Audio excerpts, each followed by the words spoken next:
Olá a todos. Pessoal, vamos aqui a uma pergunta que algumas pessoas fazem muitas vezes e tem aí muitos lugares falando sobre o assunto. Então vamos por partes aqui. É o seguinte, as pessoas perguntam o seguinte, uma pergunta muito esquisita, que é, Jesus é Deus? Então o pessoal que diz que Jesus é Deus utiliza uma passagem de João, logo no início de João, certo?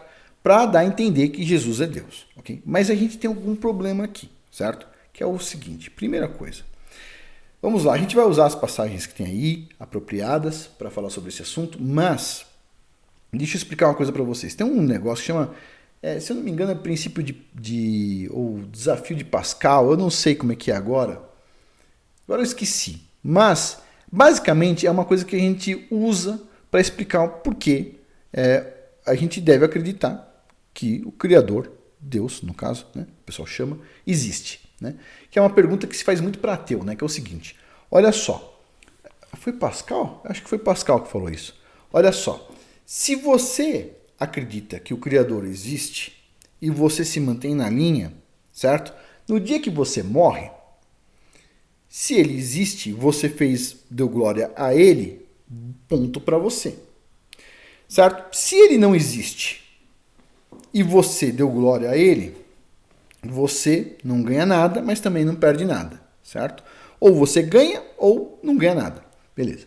Agora, se você é um ateu, certo? E você diz o seguinte, que Deus não existe e ele de fato existe, você se ferrou. Mas se ele realmente não existir, você não ganha nada. Então, por esse princípio, chega-se à conclusão óbvia de que matematicamente é muito conveniente você acreditar que Deus existe, certo? Muito melhor do que acreditar que não existe. Por quê? Porque se você acredita que ele existe, ou você ganha ou não dá nada, mas se você acredita que ele não existe e fica pregando isso por aí, ou você perde ferradamente ou não ganha nada, certo? Então, sai muito mais na vantagem você entender que o Criador existe. Só que o mesmo princípio é aplicado para essa pergunta, certo? A gente está falando de forma filosófica por enquanto, a gente já vai na Bíblia, mas é o seguinte, vamos supor, uma suposição, né? Para mim, o Messias é o Messias, um ser humano, ele não é o Criador, ok? Ele não é Deus, como as pessoas dizem, não. Mas vamos fazer uma suposição aqui. Vamos fazer a suposição inicial de que eu esteja certo aqui. O Messias é um ser humano, certo? Beleza. Aí eu estou dando glória ao Criador dos céus e da terra, que está lá em cima. Beleza. Se o Messias é um ser humano, certo? E eu estou dando glória ao Criador, certo? Não ao Messias, mas ao Criador dos céus e da terra, ponto para mim, certo? Mas, e se o Messias realmente fosse o Criador encarnado, como o pessoal diz? Bom, eu estou adorando o Criador. Então, se o Messias é o Criador, eu estou adorando o Criador. Então, ponto para mim de novo, ok? Agora vamos pro pessoal que acredita que Jesus é Deus. Vamos para essas pessoas aí. Então vamos supor que realmente, na visão delas, a visão delas estivesse correta. Ou seja, Jesus seria Deus encarnado, como elas dizem. Aí, ponto para elas. Mas vamos supor agora que não, que ele não é Deus encarnado, ele é o Messias. E as pessoas adoraram ele como se fosse Deus. Ou seja, cometendo idolatria. Perderam. Teve problema sério aí, porque idolatria é pecado grave. Então, você percebe? Tem uma situação onde você ganha e tem uma situação onde você perde. Você pode analisar isso em termos filosóficos. Mas nós não vamos fazer isso nesse momento. Nós vamos agora para a Bíblia. Que é o seguinte, olha só, bem aqui, ó. Então, o Messias, ele estava preocupado, ele estava para passar por um momento muito difícil, ele estava para ser crucificado, uma humilhação muito grande, uma coisa muito pesada, para que a mensagem dele chegasse até a gente. Ok. E aí o que acontece? A gente está aqui em Mateus capítulo 26, versículos de 37 a 40. Diz assim, e levando consigo Pedro e 2 filhos de Zebedeu, começou a entristecer-se e angustiar-se muito. Certo? Quem? O Messias. Jesus Cristo, cujo nome hebraico é Yahushua HaMashiach, em aramaico, Yeshua. Pois bem, e aí diz assim, então lhes disse, a minha alma está cheia de tristeza até a morte. Ficai aqui e velai comigo, ou seja, fique acordado aí, hein? Tudo bem. E indo um pouco mais adiante, ou seja, indo sozinho, prostrou-se sobre o seu rosto, orando e dizendo: meu pai, se é possível, passe de mim esse cálice. Todavia, não seja feita como eu quero, mas como tu queres. Certo? E voltando-se para os seus discípulos, achou-os adormecidos e disse a Pedro: então nem uma hora pudeste velar comigo? Né? Então o Messias ficou lá 1 hora rezando, basicamente. Pois bem, dito isso, pergunta: o Messias ficou 1 hora rezando para quem? Para ele mesmo? Não faz sentido, certo? Se o Messias é Deus, como as pessoas dizem, faria sentido ele estar rezando para ele mesmo? Não faz sentido. Algumas pessoas vão dizer o seguinte: não, é que o Messias ele seria o Criador se esvaziou e aí veio no formato do Messias, mas depois quando morreu agora ele está cheio de glória e agora ele virou Deus de novo. Olha, não é o que parece aqui no texto, certo? Outra coisa interessante aqui, uma coisa que eu fiz errado durante muitos anos. Eu aprendi, certo? No início, quando eu comecei a estudar muita coisa, eu aprendi que a gente devia rezar de pé. Ok? Mas nós vemos aqui, ó, indo um pouco mais adiante, prostrou-se sobre o seu rosto, orando e dizendo: meu pai, se é possível, passe de mim esse cálice. Como é que ele rezou? Ele se prostrou-se com o rosto no chão, certo? Inclusive, essa é uma das passagens que os muçulmanos usam para defender o porquê eles se prostram, eles rezam com o rosto no chão, certo? Agora, cá entre nós, assim, no meu ponto de vista, eu já falei aqui, eu não sou muçulmano, certo? Mas eu acho que a forma como eles rezam está correta. Eu acho. Eu rezo dessa forma. Né? Depois que eu li isso com atenção, eu falei, bom, faz sentido. Se o Messias se ajoelhou, se prostrou no chão, por que eu não vou fazer? Se ele, que é o Messias, fez, por que eu não vou me prostrar no chão? Né? Então, é uma coisa. Mas tudo bem. Mas isso para dizer o seguinte, que ele estava rezando para quem? Ele estava rezando sozinho, estava rezando para quem? Estava rezando para o Pai que está no céu. Certo? Então,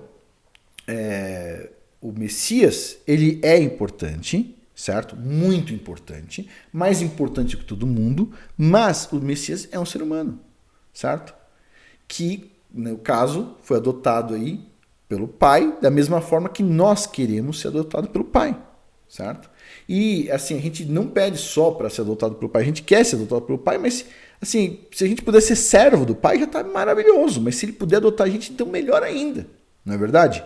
Pois bem, dito isso, vamos aqui para uma outra passagem, tá? Estamos aqui agora em Marcos capítulo 15, versículo 34, onde diz assim: e a hora nona, Jesus exclamou com grande voz, dizendo: Eloi, Eloi, lama sabachthani, que se traduz como o seguinte: Deus meu, por que me desamparaste?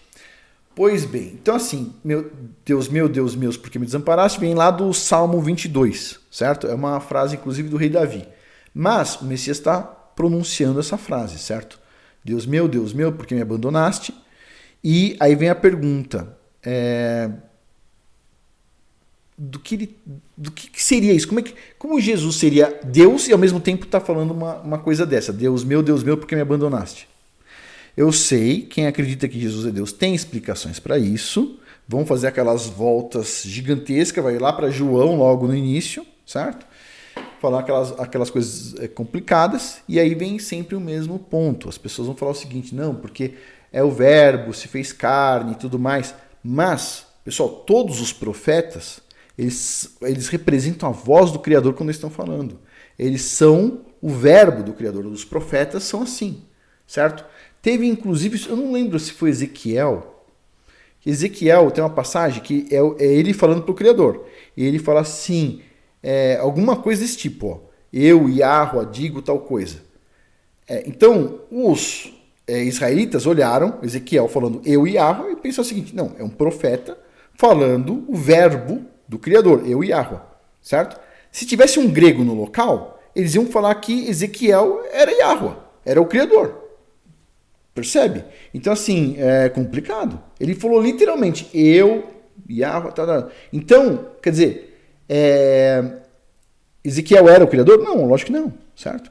Então, mas aí eles vão fazer aquelas voltas gigantescas. De novo, não quero discutir religião aqui, certo? Já tô cansado de discutir religião. Eu acho que uma das coisas que fez o meu canal cair pra caramba foi ter falado de religião. Eu gosto desse assunto, na verdade eu gostava mais. Eu fiquei bastante desapontado da forma como as pessoas me trataram. Assim, pessoas me trataram violentamente mal. É complicado, o ser humano é assim, pessoal. E lembre-se, né? Lembre-se, a maioria das pessoas elas não entendem isso, mas as pessoas se afastam de uma religião por causa do exemplo que as pessoas dentro daquela religião dão, certo? Assim, umas coisas, pessoal, que é... eu tenho um colega nosso aí, não vou falar o nome do cara também, né? Já falei aqui de algumas pessoas, mas um colega nosso, que eu até indiquei o canal dele também, né? E, o cara teve a pachorra de fazer um vídeo. É que as pessoas não entendem pimbas, né, meu? Vou falar uma coisa pra vocês aqui. Nunca me divorciei, sou casado com a mesma mulher há 20 anos, ok? Eu quero ver quantas dessas pessoas que ensinam vocês têm coragem de falar a mesma coisa, tá bom? Vai lá, pergunta pra essas pessoas. Teve uma pessoa que falou assim, falou uma baixaria, porque eu tava defendendo que os patriarcas tinham mais do que uma esposa, que não via problema nenhum com isso, etc. Tal. Tem lugares do mundo que é bem conveniente, inclusive. E a pessoa falava assim, não, porque o Afonso, não sei o quê, um safado, etc. Tal. Veja bem, o cara que estava falando isso para vocês, certo? Vai lá e me xinga, me ofende, etc. O cara que está falando isso, o cara é divorciado, casado com uma divorciada, que tipo assim, se percebe. Tipo assim, e a mulher divorciada, o marido nem queria dar o divórcio, teve uma puta rolo do caramba, certo? E aí aquela coisa de todos os crentes, não, mas eu me divorciei porque a mulher me traiu. Você tem alguma prova de que ela te traiu? Não, tirei isso da minha cabeça. Então assim, pessoal, calma, certo? O meu canal é um canal que ele só vai reduzindo de tamanho, o público vai indo embora, porque as pessoas ouvem qualquer animal que fala no YouTube. Simples assim. Eu já falei para vocês aqui, sou empresário, certo? A minha graduação não é de teologia, sou que nem todo mundo aqui, eu gosto de estudar a Bíblia, certo? Compro livros, estudo, gosto de estudar a Bíblia, sou sincero, não preciso defender as cartas de Paulo para falar que eu sou pastor de alguém aqui, não estou montando seita, certo? Nunca me encontrei com basicamente ninguém aqui do canal, quase, talvez umas 5 ou 6 pessoas que que eu me encontrei para jantar, né? Colegas aí, principalmente empresários. Então, assim, mas basicamente não tem nenhuma seita, né? E é isso, paciência. Agora, as pessoas elas não têm a pachorra de perguntar, né? Perguntar para as pessoas assim, aí, você está ensinando eu aí, tudo bem? Tal, que bom, você é casado, você é divorciado? Sua mulher é divorciada? Pergunta uma coisa dessas aí para as pessoas. Pergunta, porque assim, meter o dedo na minha cara é muito simples, mas falar, né, de forma sincera é um pouco complicado, as pessoas pulam isso, certo? Todo mundo tem problema, ok? Todo mundo tem problema, mas, 2 divorciados vêm falar que eu sou sem vergonha porque eu tô defendendo o patriarca? Calma, pega leve, né? Tipo assim, as pessoas têm uns telhados de vidro gigantesco e tipo assim, fica reclamando de mim, Mas no final das contas, o que elas fazem simplesmente na verdade, as pessoas elas vão ouvir o que elas querem. Elas vêm no YouTube, a maioria das pessoas, elas vêm no YouTube ouvir o que elas querem. Elas já procuram o que elas querem ouvir. Então elas já vão assim, elas já sabem que elas querem tal coisa. Elas não querem discutir, certo? E também, pessoal, cá entre nós, né? Realmente não é uma coisa assim muito produtiva ficar discutindo religião, certo? No final das contas, assim, quanto mais as pessoas ficam aí tendo essas birutices de estudar umas coisas bem malucas aí, no final das contas elas se desviam. Quando o simples é pegar a Torá, os primeiros 5 livros da Bíblia, e tentar seguir o que está lá. Por exemplo, não cometer adultério. Pronto, agora vai vir algum pastor reclamar. Mas não é para cometer adultério, pessoal. Não é. Não se deve fazer isso. Não se deve roubar, matar. As pessoas falam assim, é tão difícil seguir as leis, é tão difícil, né? Não roubar, não matar. Só tem um Criador dos céus e da terra que você vai adorar ele. Você não vai fazer idolatria, não é verdade? Complicadinho o negócio. Mas é isso, pessoal. Bom, vamos finalizar por aqui. Por hoje é isso. Muito obrigado a todos aí. Espero que vocês tenham ficado satisfeitos com alguns vídeos aí dessa parte de religião. mas não é o meu foco. Tô assim, talvez eu faça alguns vídeos depois, certo?